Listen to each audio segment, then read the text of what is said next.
आज Doubtnut app download करें। Doubtnut पर अपने सभी गणित, रसायन विज्ञान, भौतिक विज्ञान और जीव विज्ञान के डाउट्स का करो सफाया। बस प्रश्न की फोटो खींचो, एक ही प्रश्न को क्रॉप करो और तुरंत वीडियो सोल्यूशन पाओ। अभी डाउनलोड करें। प्रश्न हमें दिया हुआ है कि रैखिक ध्रुवित या समतल ध्रुवित प्रकाश को परिभाषित कीजिए। जहां हमें ध्वनि तरंगे ध्रुवण की परिघटना को क्यों प्रदर्शित नहीं करती, इस प्रश्न में उसका भी उत्तर हमें देना है। तो सबसे पहले यदि रैखिक ध्रुवित या समतल ध्रुवित प्रकाश को हमें समझना होगा तो इसके लिए कुछ पदों को हम समझेंगे। तो सबसे पहले हमें समझना है कि तरंगे जो होती हैं वो कितने प्रकार की होती हैं। सबसे पहले तो हम जानते हैं यांत्रिक तरंगे होती हैं। यांत्रिक तरंगे दो प्रकार की होती हैं। एक यदि उनके प्रकार की बात करें तो हम उन्हें कहते हैं अनुप्रस्थ तरंग, अनुप्रस्थ तरंगे, और दूसरे होते हैं यहाँ पर अनुदैर्ध्य तरंगे। ठीक है, अब दोनों में अंतर क्या है।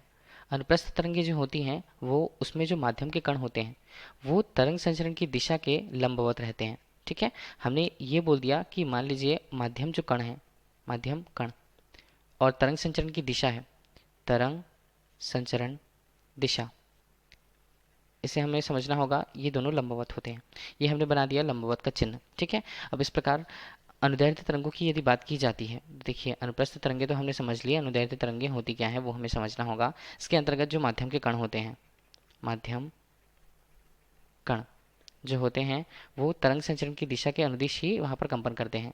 तरंग संचरण की दिशा के अनुदिश, दिशा के अनुदिश ही है, मतलब ये क्या होंगे, यहाँ पर हम बोल सकते हैं वो समानांतर होंगे। समानांतर का चिन्ह हमने लगा दिया। ये हमें प्रकाश के लिए बताया गया है। तो प्रकाश को हम जानते हैं प्रकृति है, ये अनुप्रस्थ तरंगों की श्रेणी में आती है। मतलब प्रकाश जो है अनुप्रस्थ तरंगे हैं। अनुप्रस्थ तरंगे मतलब प्रकाश जब आगे बढ़ती है, तरंग के रूप में आगे बढ़ती है, तब यहाँ पर जो प्रकाश के जो कण होते हैं वो उनके कंपन करने की दिशा क्या होती है, तरंग संचरण की दिशा के लंबवत होती है। ये हमें पता है। अब देखिए, प्रकाश के लिए हमने ये भी कहा कि ये विद्युत चुंबकीय तरंगे हैं, और हम ये जानते हैं कि विद्युत चुंबकीय तरंगों के लिए माध्यम की आवश्यकता नहीं होती इनके एक स्थान से दूसरे स्थान जाने के लिए या इनके संचरण के लिए। तो प्रकाश जो है, प्रकाश को हम जानते हैं कि वो वैद्युत क्षेत्र और चुंबकीय क्षेत्र के मध्य उनके जो कण हैं वो कंपित करते हुए आगे बढ़ते हैं। इसे आरेख के अनुसार हम देखते हैं। समझाने के लिए हमने क्या किया है, यहाँ पर हमने जो तल बनाया हुआ है, देखिए ये यदि हमने x से स्पष्ट किया है और इसे y से स्पष्ट किया है और इसे z से स्पष्ट किया हुआ है, तो ठीक है, एक्स जेड जो तल है, एस एक्स जेड के तल के जो अनुदिश यहाँ पर कंपन करते हुए कण यहाँ पर जा रहे हैं, तो हम उसे बोलेंगे विद्युत क्षेत्र या विद्युत वेक्टर। विद्युत क्षेत्र हमने कह दिया। ठीक है, प्रकाश के लिए उसके तरंग संचरण को समझाने के लिए ये हमारे पास विद्युत क्षेत्र है। विद्युत क्षेत्र कौन से तल में है, ये तल है एक्स वाई तल पर। ठीक है, ये हमें समझ में आना चाहिए। इसके अलावा यदि हम बात करते हैं चुंबकीय क्षेत्र की, तो ये है हमारे पास चुंबकीय क्षेत्र। चुंबकीय क्षेत्र ये कहाँ है, किस दिशा में है, ये यहाँ पर तल पर मौजूद है। यहाँ पर हम इसे लिखें जेड एक्स तल पर मौजूद है। ठीक है, तो हमें ये पता होता है कि प्रकाश जब एक स्थान से दूसरे स्थान गमन करती है, मतलब तरंग, प्रकाश के लिए उसके तरंग संचरण की जो दिशा है वो उस दिशा के लंबवत विद्युत क्षेत्र और जो चुंबकीय क्षेत्र है वो गमन करती है। और प्रकाश तरंग देखिए इस तरह आगे बढ़ती है एक्स अक्ष की दिशा पर। ठीक है, एक्स अक्ष की दिशा में प्रकाश तरंग के संचरण की दिशा है वो हमें पता होनी चाहिए। देखिए, अब हम समझेंगे कि विद्युत क्षेत्र और जो यहाँ पर चुंबकीय क्षेत्र है वो क्या होते हैं। वो ऊपर की दिशा में और क्रमशः नीचे की दिशा में, मतलब सभी दिशाओं में नियमित रूप से सम्मित है। मतलब दोनों दिशाओं में वो गति कर रहे हैं। मतलब उनके जो क्षेत्र हैं, चुंबकीय क्षेत्र हैं, वो दोनों दिशाओं में ऊपर और नीचे हम देख रहे हैं कि वो उस पर गति कर रहे हैं। इसी तरह विद्युत क्षेत्र को देखा जाता है, तो विद्युत क्षेत्र भी यहाँ पर किस दिशा में, वाय की दिशा में, ऊपर की वाय की दिशा में ऊपर की ओर, या धनात्मक रूप से ऋणात्मक रूप से, दोनों ओर वो क्या होते हैं, दोनों ओर कंपन करते हैं। इस प्रकार यदि एक प्रकाश जो संचरित हो रही है, ठीक है, प्रकाश संचरण में जो वैद्युत वेक्टर होते हैं, देखिए वैद्युत क्षेत्र होते हैं, या हम चलिए उसे वैद्युत वेक्टर ही बोलेंगे। तो वैद्युत वेक्टर यदि, वेक्टर मतलब प्रकाश के लिए उसकी अनुप्रस्थ जो यहाँ पर अनुप्रस्थ कंपन है। ठीक है, अनुप्रस्थ कंपन मतलब यदि उनके माध्यम के जो कण होते हैं, प्रकाश में माध्यम के जो कण होते हैं वो तरंग संचरण की दिशा के लंबवत यदि कंपन करते होते हैं तो उन्हें हम अनुप्रस्थ कंपन कहते हैं। और ये केवल विद्युत वेक्टर में ही संभव हो पाता है। इस प्रकार किसी प्रकाश के संचरण के लिए वैद्युत वेक्टर जो अनुप्रस्थ कंपन है वो संचरण की दिशा के लंबवत प्रत्येक दिशा में यदि समान रूप से, प्रत्येक दिशा मतलब ऊपर और नीचे हम बोले, प्रत्येक दिशा में सम्मित हैं, में सममित हैं, तो हम उन्हें क्या बोलेंगे, हम उन्हें बोलेंगे अध्रुवित प्रकाश। अध्रुवित प्रकाश। अब देखिए बिल्कुल इसकी उल्टी स्थिति आती है।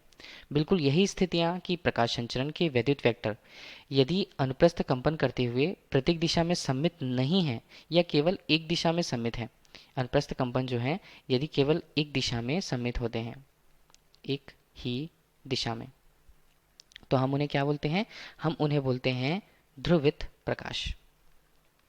इन्हें कहा जाता है ध्रुवित प्रकाश। और एक ही दिशा में सममित होने के कारण उनके लिए जो तल होता है उसके आधार पर हम इन्हें बोल पाते हैं उस तल के अनुदिश समतल ध्रुवित प्रकाश, या इन्हें ही क्या बोला जाता है? इन्हें ही कहा जाता है रैखिक, यहाँ पर ध्रुवित प्रकाश के रूप में। अब परिभाषा के रूप में हम यदि हम उसे लिखें तो जब कोई प्रकाश होती है, जब कोई प्रकाश यहाँ पर का जो तरंग है, ठीक है, वो अनुप्रस्थ कंपन करते हैं। और अनुप्रस्थ कंपन किनका होता है? देखिए जैसे प्रकाश को हमने माना है कि वो विद्युत क्षेत्र और चुंबकीय क्षेत्र के रूप में ही विद्युत चुंबकीय तरंगों के रूप में प्रतिपादित है, या वो इस तरह से परिभाषित है। तो प्रकाश तरंग में जो अनुप्रस्थ कंपन होता है उनके वैद्युत वेक्टर के कारण होता है। तो वैद्युत वेक्टर में जो अनुप्रस्थ कंपन है वो संचरण की दिशा या तरंग संचरण के रूप में प्रकाश के संचरण की दिशा के लंबवत हो। संचरण की दिशा के यहाँ पर हमने लिख दिया लंबवत। एक ही दिशा में कंपन कर रही है, मतलब है कि वो सभी दिशाओं में सममित नहीं है। तो हम इसे बोलेंगे वो सभी दिशाओं में कंपन नहीं करती तो सममित नहीं है। तब इस प्रकार के प्रकाश को हम क्या बोलते हैं? समतल ध्रुवित प्रकाश, या इन्हें रैखिक ध्रुवित प्रकाश कहा जाता है। दूसरा हमसे प्रश्न में पूछा जा रहा है कि ध्वनि तरंगे जो हैं ध्रुवण की परिघटना क्यों प्रदर्शित नहीं करती। इसके लिए हमने कहा कि देखिए जब ध्रुवण संभव होता है, ध्रुवण किस पर संभव हो पाता है? केवल अनुप्रस्थ तरंगों के रूप में। केवल अनुप्रस्थ तरंगे यदि होती है, क्योंकि अनुप्रस्थ तरंगों में क्या होता है? जो कंपन होता है वो तरंग संचरण की दिशा के लंबवत होता है। माध्यम के कणों का कंपन तरंग संचरण की दिशा के लंबवत। अब इस आधार पर यदि हम अनुदैर्ध्य तरंगों की बात करते हैं, किन्हीं? अनुदैर्ध्य तरंगों में क्या होता है? केवल यहाँ पर आयाम जो है ऊर्ध्वाधर स्थिति पर नहीं होते हैं, वो केवल यहाँ पर संपीड़न और विलयन के द्वारा आगे की ओर बढ़ते जाते हैं। इस प्रकार इनका जो लंबवत तल से संबंध होता ही नहीं है। लंबवत तल से संबंध नहीं होता है तो ध्रुवण की घटना इस पर संभव नहीं है।